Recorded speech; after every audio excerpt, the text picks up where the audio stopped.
On the 7th of June 2005, a young lady by the name of Augustina Arebu would board a bus from Benin City heading to Abuja to meet her fiancé, Ifeanyi Ozo. This journey would lead to one of the most heartbreaking tragedy in Nigerian history.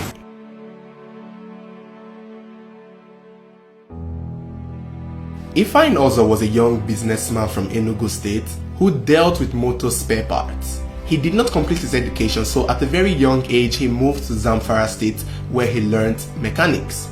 After many years of being an apprentice, he moved to Abuja where he opened a shop at the Apo Market in Abuja there, dealing with motor spare parts. Ifeanyi was so successful that he even had two shops, two motor spare part shops at two different markets in Abuja.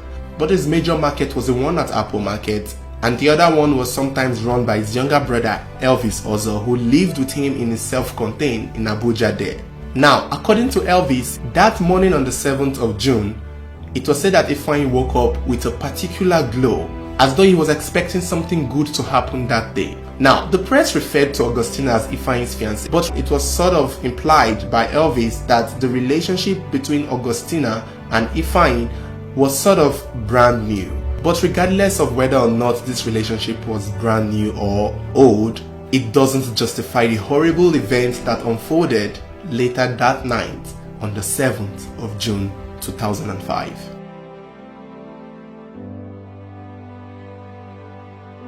In that Apple Market, Ifeanyi had 4 friends, all within the age of 20 to 25. They were all Igbos, they were all mechanics who dealt with motor spare parts, and they all owned their respective shops. Their names were Chinedu, Anthony, Paulinus, and Ekene.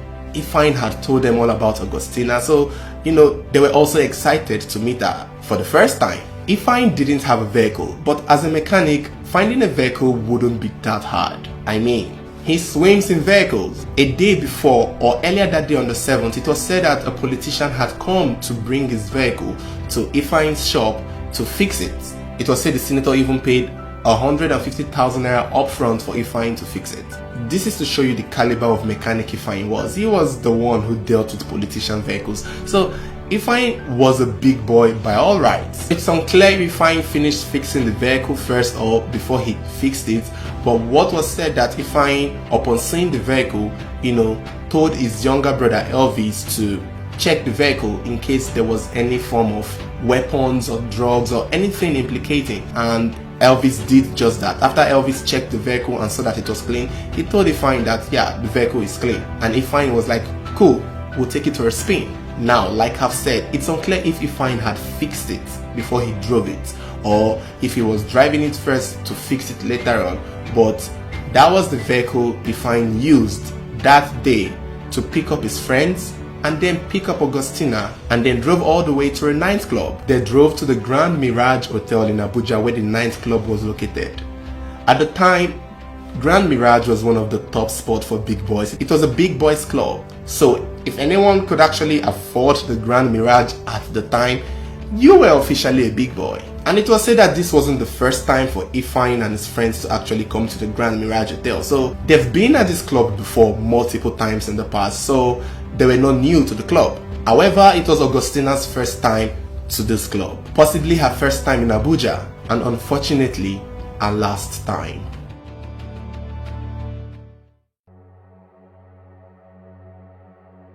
Now, when they were in the club, they had a few drinks, they partied, they danced, they chatted. It was like every other kind of club in the 2000s, so it wasn't like anything special. There were tables, music, food, drinks. People had their cliques, everyone had their table, people had their corners, people were mingling, people were there with their dates, people were there with their friends, people were there with their family. And so it was just a normal night club with the loud music, I'm guessing. So while Augustina was having a good time with her boyfriend Ifeanyi and his friends, somebody at the corner was giving her the look. And it turned out that this person was the then Deputy Commissioner of Police by the name of Mr. Ibrahim Danjuma. Ibrahim Danjuma was present in that nightclub that day, and he was the one giving Augustina the eye. He was the one winking, cutting eye, and giving a distant gesture from afar, more like he was hitting on her from afar. And it was said that Augustina caught all those gleams and all those glances, but she just wasn't bothered by it. After all, she knew she was pretty, so it's not surprising that someone was hitting on her. It's possible at some point she must have told the boys that, say, hey, this guy is giving me the eye, and they were like probably laughing it off as, you know, trying to tell her that, wow, you're beautiful, of course somebody is going to give you the eye. All in all, Augustina plainly just ignored the gestures and focused on her boyfriend and his friends. But this did not sit well with Mr. Ibrahim Danjuma, who wasn't used to people not responding positively to his eye winking, I guess. It was said that Mr. Danjuma got up on his feet and walked to where Augustina was, totally ignoring the 5 boys she was sitting with, and began to make advances at her. This was the moment that would lead to one of the longest court battles in Nigerian history. A tragedy that would have been avoided if this man just sat his butt down where he was and focused on the other girls that were throwing themselves all over him. But no, he decided to get up and go meet Augustina. So it's not clear if he was wearing his uniform, but I want to believe he was. That should give him more bragging rights, or that should probably give him the courage to stand up from his own seat, to walk up to Augustina, ignore all the 5 guys she was with, to ask her out. I mean, you have to wear the uniform of strength and power to be able to do that. I don't think he would have done that in his day wear or mufti wear. He was most likely in his uniform when he did that. And so if he was with his uniform, I'm sure there were many girls there who would want to throw themselves on him. He was young, handsome, powerful, and basically rich. So Mr. Danjuma could literally get any girl he wanted at that club. However, it was a girl who was ignoring his winks and eyes that he decided to go for. Why do we always go for the things we can't have? Man, I personally can't even approach a girl who is in the company of her younger brother. Talk more of a girl who is in the company of 5 young men. You must be Jesus to be able to do that kind of a thing, because even the Deputy Commissioner of Police failed. When Danjuma approached Augustina directly, it was said she graciously turned him down. I'm sorry sir, thank you for your compliment. I know I'm pretty, thank you so much for the drinks if you've bought them for me, but I am with my boyfriend and we are having a good time, and you know, thank you. And of course, it was said that the guys were quiet at first, hoping that the girl's kind rejection was going to do the magic and this man would respect himself and go back to his seat. But, you know, that didn't work. Apparently, Mr. Danjuma might have not been so used to being rejected. And so he persisted, he continued, he tried all the tricks on his sleeves just to get this girl to, you know, probably go to his booth with him or go to his table with him, or maybe take her home, I guess. Only God knows what he was planning to do with her. But the girl rejected again for the 2nd time. And at this point, Ifeanyi and his friends could not just sit and keep quiet. They had to step in. And when they stepped in, of course, things was going to go south. These were guys and a man. And so this was about power now at this point. Who will this girl listen to? Deputy Commissioner of Police or 4 mechanics from Apo Market? Like, who is she going to follow home tonight? And it was clear that Augustina had already made her choice, despite the fact that she now knew that this was a high-ranking officer in the police. She still chose to be with the guy she had come all the way from Benin to see, and this did not sit well with Mr. Danjuma. At the same time, Mr. Danjuma's persistence on hitting on this girl did not sit well with Ifeanyi and his friends, and it was said that there was an argument, there was a scuffle. At some point, maybe fists must have been exchanged, or maybe words must have been exchanged. But what was said for a fact is there was chaos at the club. And it might have been this point that the word fiancé was used or tossed around, you know, just to show the extent in which the relationship between Ifeanyi and Augustina was, in order to scare off or show off Mr. Danjuma. You know, one of those moments when you're like, oh, she's my fiancé. When someone tries to exaggerate their relationship with someone in order to, you know, make emphasis as to why certain things should not happen. Maybe Ifeanyi introduced himself as the fiancé to the girl so that Mr. Danjuma can, you know, back off. Apparently, I don't think that was going to stop him. And, you know, if that didn't work, I guess that would have led to a fight in the club. Now, some sources said that the club owners and the bouncers had to intervene, and it was when they found out that Mr. Danjuma was at fault because this is not the first time he's doing such a thing. He was asked to leave. But I'm having a hard time believing this source because I don't know, is this the Nigeria I know? Was Nigeria good in 2005? Because I don't imagine the hotel owners would want to kick out the deputy commissioner of police from their nightclub. I don't think they would want to do that. I doubt. I don't know. If they did it, then wow, then that was impressive back then. But if they didn't do it, I wouldn't be surprised. However, there's a second source that claimed that when Mr. Danjuma couldn't fight these boys back, when Mr. Danjuma saw that he had lost, he stormed out of the club shamefully and angrily and just walked out completely. Yeah, this is more believable. This is more believable.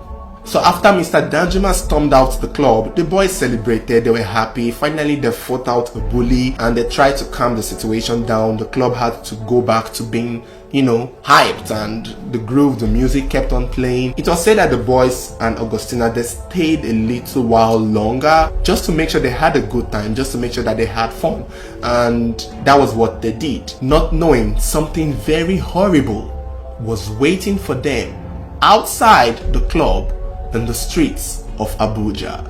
The funny thing about this story is anytime I think of it, and when I was researching about it, I tried to see all the possible ways this could have been avoided. And honestly, the thing is, once a mind is made up to do evil, once the mind of a human being is made up to do evil, it's almost like only God can take control of that situation. Unfortunately, in this particular situation, it seems the devil might have won.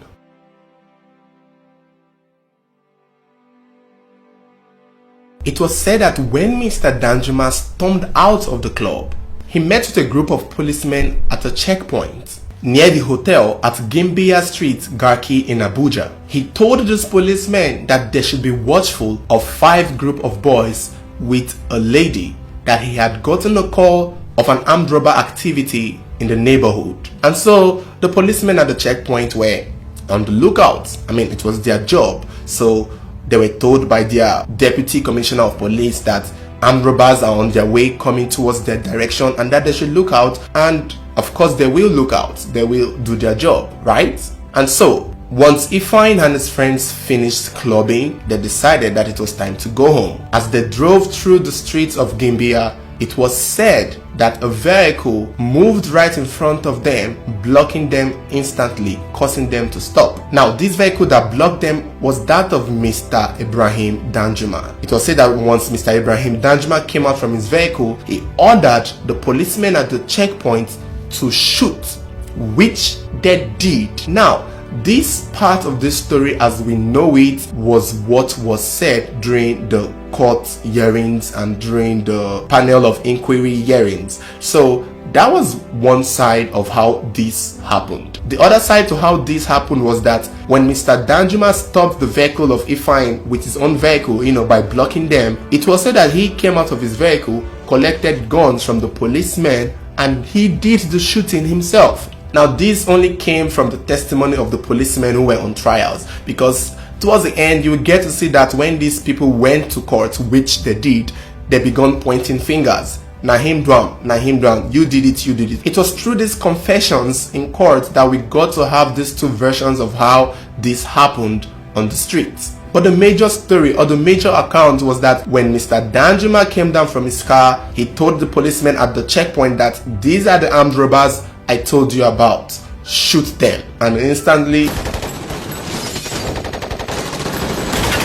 the policemen shot. It was said they shot rapidly, killing about 4 of them instantly, including Ifeanyi. The only 2 people that were left was Anthony and Augustina. Now, let me just put in my own input here. This is why I believe the policemen in the court that accused Mr. Danjuma of being the one to shoot. You see, if it was the policemen at the checkpoint who did all the shooting, like Mr. Danjuma ordered them to, and if they shot rapidly, like, sprayed the bullet all over the car, they would have killed everyone, or at least injured some. But for the fact that Augustina was not shot at that checkpoint, for the fact that Augustina was not killed at that checkpoint, it kind kind of made sense to think that it's someone who knew her that would not shoot her, which is why I believe Mr. Danjuma might have been the one who had done the shooting himself, because he knew the girl and left her. And probably the reason why he left the boy Anthony was maybe Anthony was the one at the club who did not challenge him the most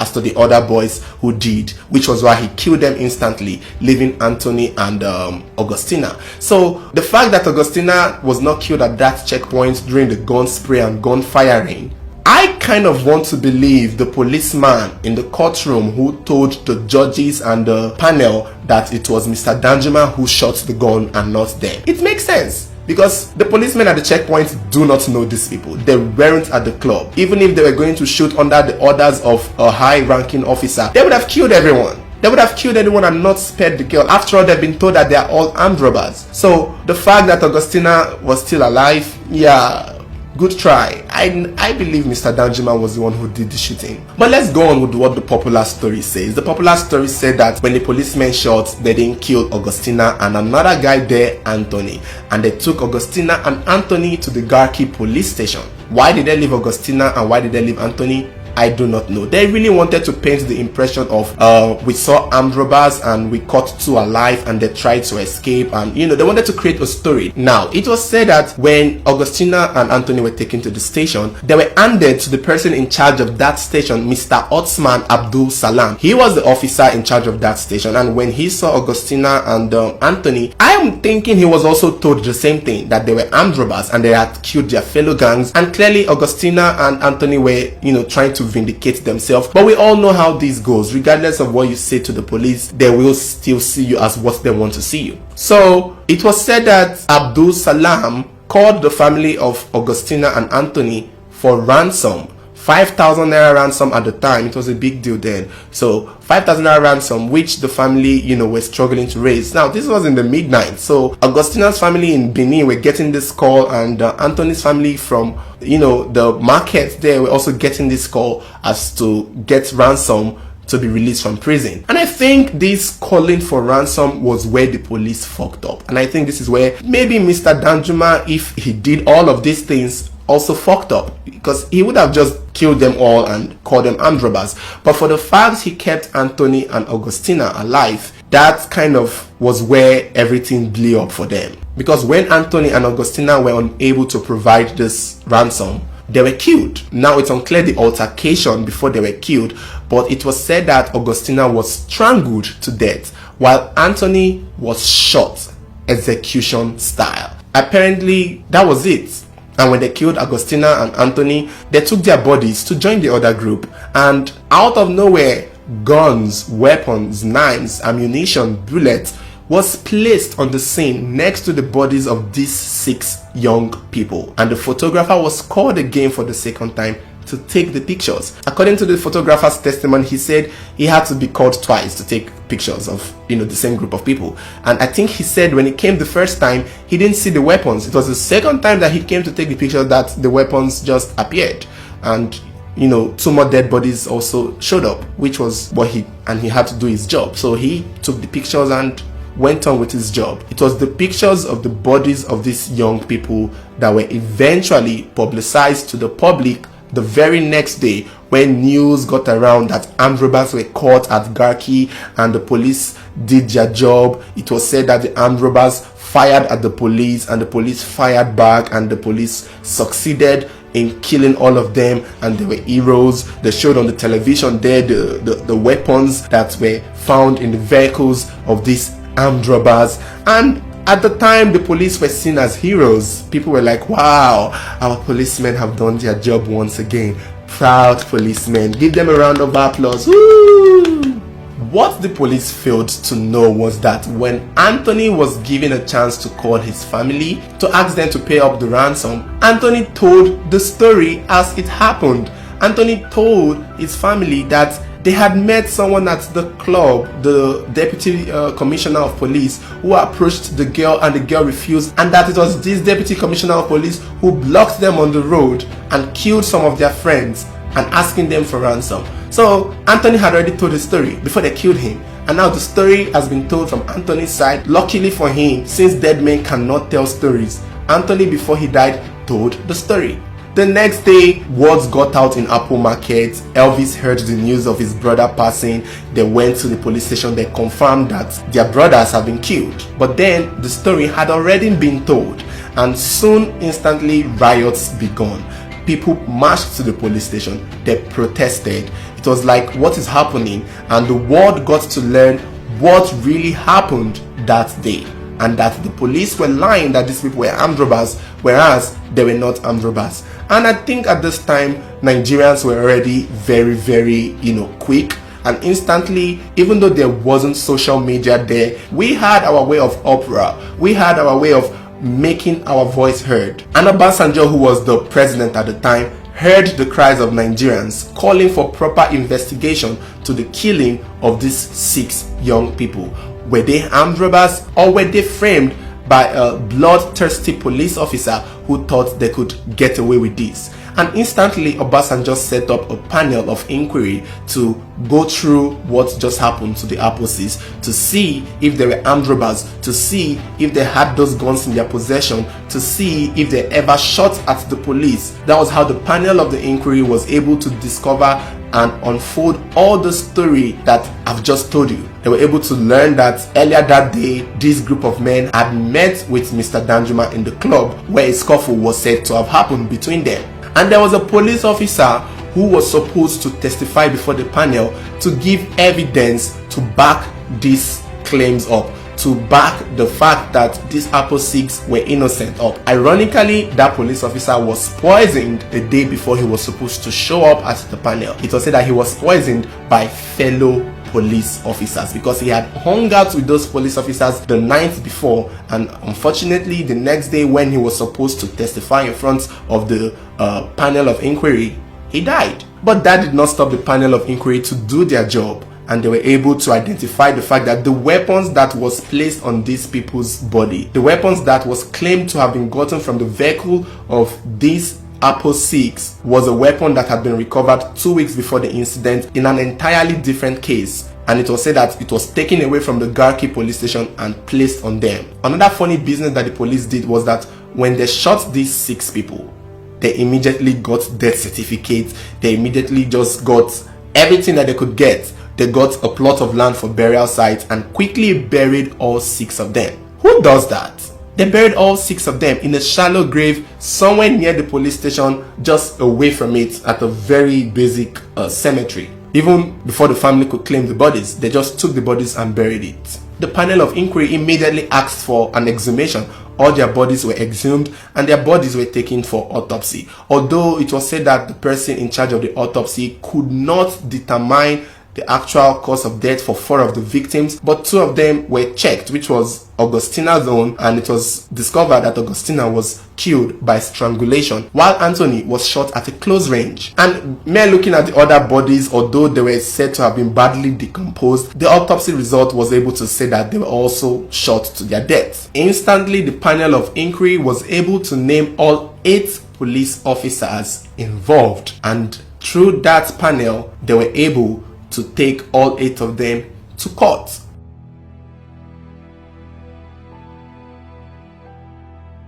Now, the Apo Six case in court was a long battle. It spanned over 12 years. It was a messy journey back and forth, with the police officers pointing finger at the other. This one saying, I did not do it, you did it, he did it, he was the one who did it was not me.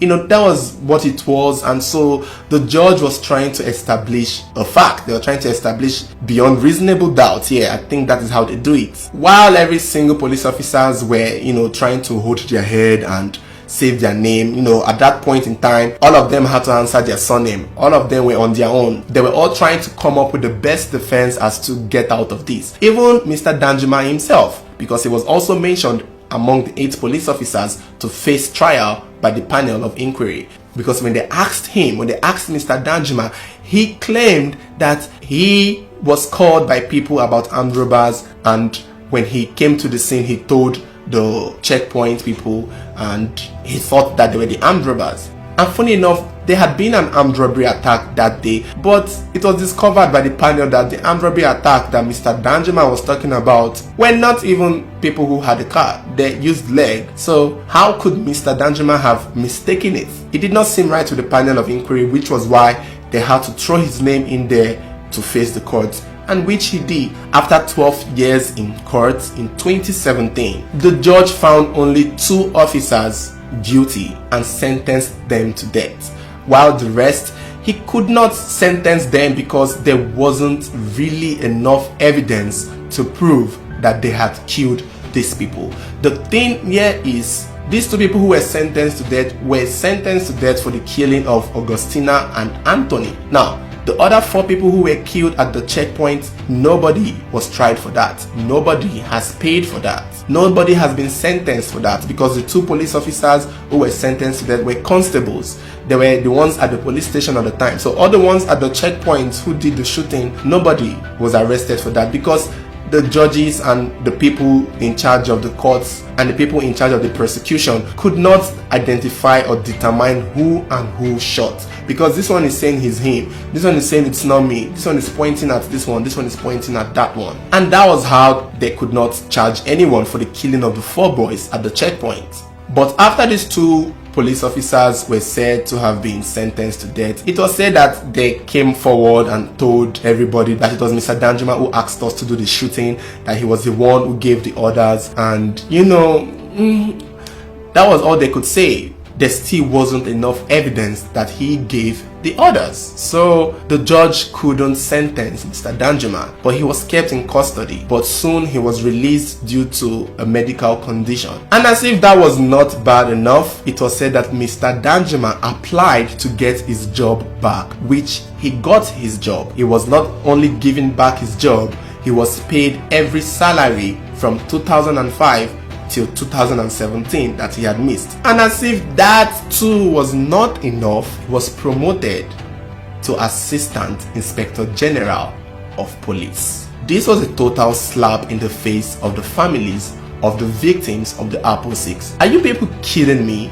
The man who has been accused of orchestrating this tragedy has been promoted to Assistant Inspector General of Police. Make it make sense. So, ironically, this is the end of the Apo Six story right now. The Apo Six story is a case that is still ongoing. It's a case that is still currently among the End SARS protest campaign. And the last we heard of it was when the lawyer of the families of the Apo Six demanded more money be paid to their family. You know, at the time they were paid 3 million. Now the lawyer is asking that the families be paid 200 million because the people that were killed were the breadwinners. So that is where we are. Mr. Danjuma is living his life. He's in his job. He's getting paid his pension. He is literally living his life. And the families of the victims of the Apo Six are still grieving every single year, hoping and praying that one day this case will be revisited and true justice will be brought to the victims of the Apo Six killing. So thank you guys for watching. I hope you enjoyed the story, and if you were able to watch this to the end, please leave a comment to let me know your thoughts. Do you think Mr. Danjuma would ever face the law again for this particular crime, or do you think it's over? Let me know your thoughts. Don't forget to like this video, subscribe to my channel, and turn on your notification button so whenever there is a new video, you will be the first to know. Thank you for watching.